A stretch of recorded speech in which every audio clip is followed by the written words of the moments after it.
अहानबदा यामना मरुइबा पाव अमा थमजगे इथम मोइरांग पुरेन तुमुरक तुरेंदा लेंगोय पेकपगी थबक तौरिबा सिनमिसिंगदा कुकिसिंगना बोम अमदि नोंमै कापसिंदुना लांदारख्रे Imphal east district की अंड्रो केंद्र की मफौदाम पुलिस स्टेशन की मनुंगसना इथम मोइरांग पुरेन की क्वारी ओइरिबा तुमुरक तुरेन मरिन असेदरा लेंगोय चांबा अमदि लेंगोय पेकपगी थबक तौदुना लेरिबा मैते सिनमी नुपी नुपा चामरोम की मथक्ता मसिंग यामलबा कुकी मिलिटेंट सिंगना बोम अमदि नोंमै कापसिंदुना लांदारकपदगी सिनमिसिंग समजी खाइना सेनख्रे मकाताना खुलंगाकु खुंजाबुलन टेरसिंग नाकन मोंगदो खुथोंनख्रे थौदोक असिंग असि नुंतिन पुंग अमगा मखाइ रोम ताबा मतमदो थोकिबनी पाउचे असिना इथम मोइरांग पुरेन की तुमुरक तुरेल द लेंगोय चांबा अमदि गरी द लेंगोय हापगी थबक तौरिबा सिनमिसिंगदगी फंगो पाउगी मतुंग इना देंगा सिनुंतिन पुंग अमा खरा हेलकपा अद सिनमिसिंगना लेंगोय चांबागी थबक अमदि गरी दगी लेंगोय हापकलिंगै सैरकता तुरेन मरिल अदुगी इसिंग अदु अदुक्की मतिक नैना सेंथरक उखी सैरक अदु तुमुखोंग मथक्ता लैबा तंखुल नुपा अमना सिनमिसिंगना थबक सुरिबा मफम अदुदा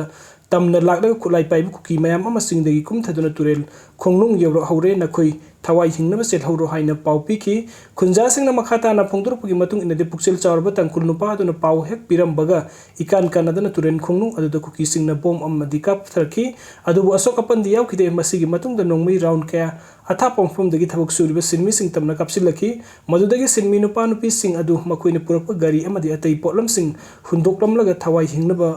खुल तमना चेंखनरखी हाइरी सिंगदगी कुमथरखिबा मसिंग यामलबा कुकी मिलिटेंटसिंग अदुना लेंगोय पेकफम अदु खुदुम चनसिनदुना लेंगोय लौबल लाक्लिबा गरी हाइब्रा अमदि मैतै गरी सिंगी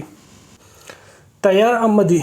टैक्सी अमदि गरी की ममांग इंजिन की सरुक नोंमै राउंड कया कापसिनदुना अमांगा ताथोकन की लोइना तुमुखोंगे अकोय मफमसिंगदा कुकी खुलाई पाइबसिंगना क्वेश्चनदुना थमलगा ब्लैंक फायर कया अमसु तौखी हाइरी थौदोक अदुबो हक्तेंगनखिबा सिनमी नुपी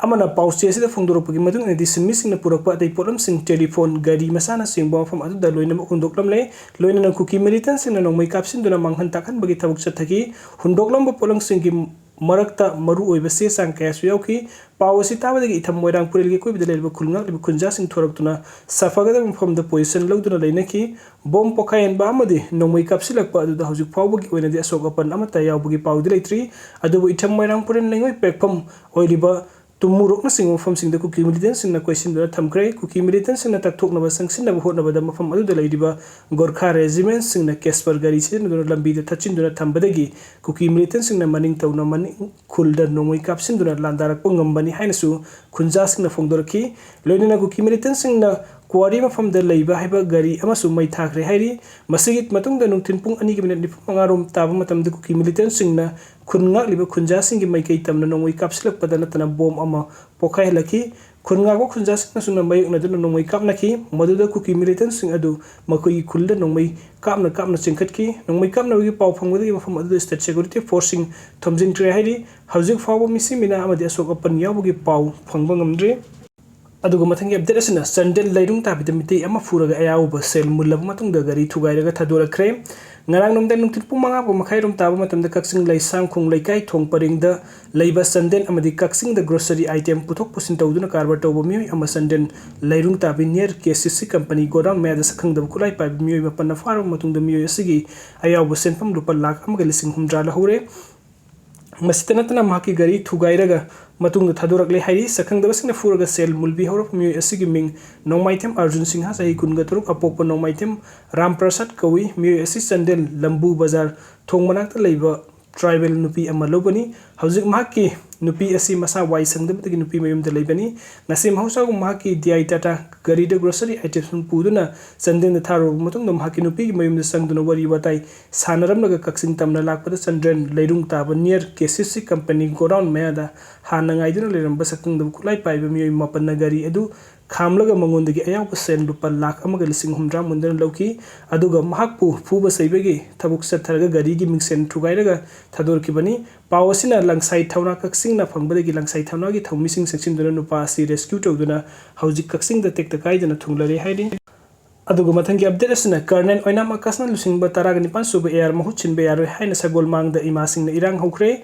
त्रिपुरा दे लाख कुनगनिपान सुबह असम राइफल्स सगोल मांगद लेबे मणिपुर की मचा कर्नल ओइनाम आकाशना लुचिंगदुना लेरिबा 19 सुबह एआर की महुत छिनब होनरिबा असि याबा ngamloi हाइना मैके एदुंगि मसिंग यामलबा इमासिंग सगोल मान लंबी मेयाइदा फमजिनदुना प्रोटेस्ट तौख्रे खुंद्राकम केंद्र की मनुंग चनबा सगोल मांग पुलिस स्टेशन कोनबा सगोल मांग खेवादा यामलबा इमासिंग मफम अदुदा लेरिबा मिथि मचा कर्नल आकाशना लुसिंगदुना लेरिबा तरागा निपान सुबा असम राइफल्स असी सटखिबा यारोय अतोप कंपनी अमने महूत छिनबा यारोय हाइना ngarang su taraga nipan suba Assam rifles की gate famjinduna yaninda phongdokibani khongjang adu saruk yakhiba ima amana phongdorokibada ngarang numit yung pung taraga ni thoi muk tarakpa matamda imphal romdagi yamdaba AR gi gari kun muk mari mari thaujilakpa thengnaki isam samna lakpo eramgani haina khanki adubu lekai de launaduna hangnoru matamda atopa kunga nipan suba AR gi company amana taraga nipan suba Assam rifles से sindoknaba lakpo oiram bani hairi madudagi nupising atuna taraga nipan suba colonel Oinam Akash transfer थाबा यारोय मफम असना तरागा निपान सुबा AR असि लौथोके हाइरबदि अतोप AR gi company थाजिलपगी मुहूर्त Manipur gi लेरिबे state force ना मुहूर्त Chhello हाइबनी मदुगी own तैनम तरागा निपान सुबा AR असि सटहनख्रगा अतोप कुनगा निपान सुबा AR gi company अमा सिन्नबा होनरकपा असि यानिंगदे हाइरि अदुगा मथंग अपडेट असना लंगसाइ थाना मोरेदा सारा तकना पोरम सिंग पुसिन बगी थिंगबगी खोंजंग संगसिल्ली border town मोरेदा ngak sinbagi thabukta sobo thodang loriba state security forcing the sing yauna sana thakam polam amata piba amadi moreida leiriba dukan na singbadagi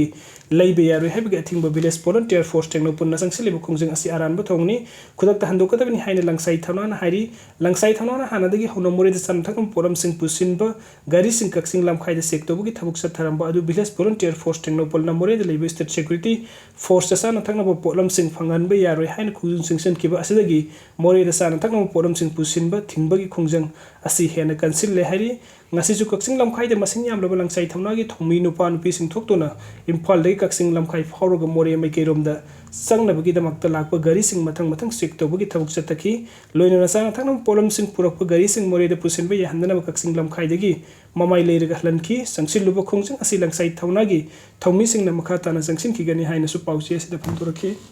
aduga Aroiba gi update asna Kuki organization na Amit Shah da मखोइगी demand सिंग अथुबद थबक तो अंथोकनब तक्सिन गदौरी मणिपुर खुंदारिब कुकी फुरिक पे टोंगान टोंगान ऑर्गेनाइजेशन सिंग union home minister Amit Shah दा अमदी मिनिस्ट्री ऑफ होम अफेयर्स के ऑफिशियल सिंग उनदुना मखोइगी ओइब पॉलिटिकल डिमांड सिंग अथुबद थबक तो अंथोकनब तक्सिन गदौरी ITLF कोटू कुकी इनपी Manipuri Zomi council hill tribal council अमदी ऑल ट्राइबल काउंसिल की लुसिंग बसिंग अमित शाह गा उनरब मतंग युम सगाइसा नुमित होम मिनिस्टर अमदी इंटेलिजेंस ब्यूरो IB की ऑफिशियल सिंग उनगनी हाइरी लमदमस्ता ममांग सही की मे अहुमदगी थोरक इरांग असगी वरिसन अमा पुरकनबा IB की डायरेक्टर तापन डेका अमदी सेंटर की इंटेलिक्यूटर AK मिश्रन लुसिंग इंडिया लेंगा की मकोक थोंबा ऑफिशियल सिंग टोंगान टोंगान पे स्टेक होल्डर सिंग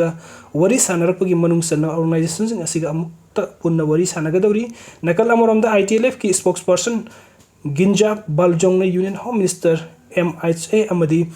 IB की ऑफिशियल सिंग उनरब मतुंग दिल्ली दे कुकी जॉइंट बॉडी सिंग असिगी प्रेस कॉन्फ्रेंस अमसु पांगथोकनी हाइरी पनबे अबदी मणिपुर की चीफ मिनिस्टर नोंथों बिरेन थासी की हौखिब थांग जिरुमित होम मिनिस्टर अमित शाह गा उनदुना मणिपुर तंगदु लेता पुरकनबगी मतंग दु वरी सानदुना कुपना खनखिबा लेख्रबनी।